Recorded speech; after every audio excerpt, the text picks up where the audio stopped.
They should look at Luther to start with, to see how he actually honoured the Blessed Virgin so much.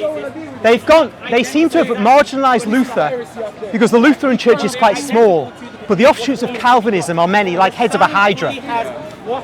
It's a shame, but you see, Calvin was much more in keeping with the modern age than Luther, because to believe that this is the body of Christ, as Luther did, to believe in Mary in the way Martin Luther did, doesn't sit well with rationalism. The more you strip out the supernatural stuff, the more suitable Christianity is for modern man. And the Protestants of today are really affected by rationalism. And we know this because they despise the Pentecostalists in their own religion. So many of them, like John MacArthur, a major Protestant, they look down their noses at them. Now, I'm not saying that Pentecostalism is authentic or valid. I think that God, though, honours them with real miracles at times. Nonetheless, the attitude of mainstream Protestantism to them is telling.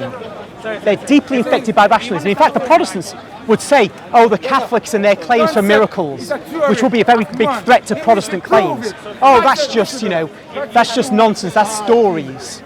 They deny our miracles, and this has infected them with modern rationalism. And that's why their religion collapsed in the 18th and 19th century. I mean, partly it's because in England we saw Protestantism brought us civil war, which had a devastating effect on these islands.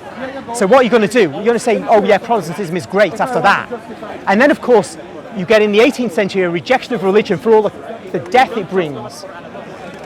But then the spirit of the age causes man generally to move against religion.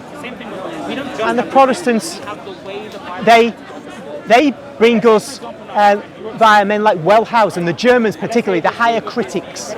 They shredded the Bible for the Protestants. So though we see born-again Christians here, intellectual Protestantism doesn't believe in Jesus as God, doesn't believe in the resurrection of Jesus, certainly wouldn't believe in the Eucharist, wouldn't believe in any miracles.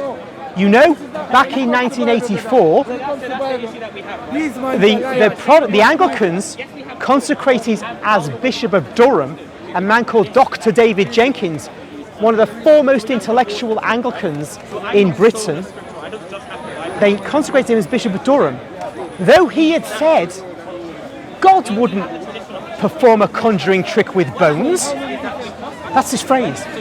That's what he meant when we say we believe in the resurrection. When Protestant evangelicals were having a go at the decision to make him Bishop of Durham.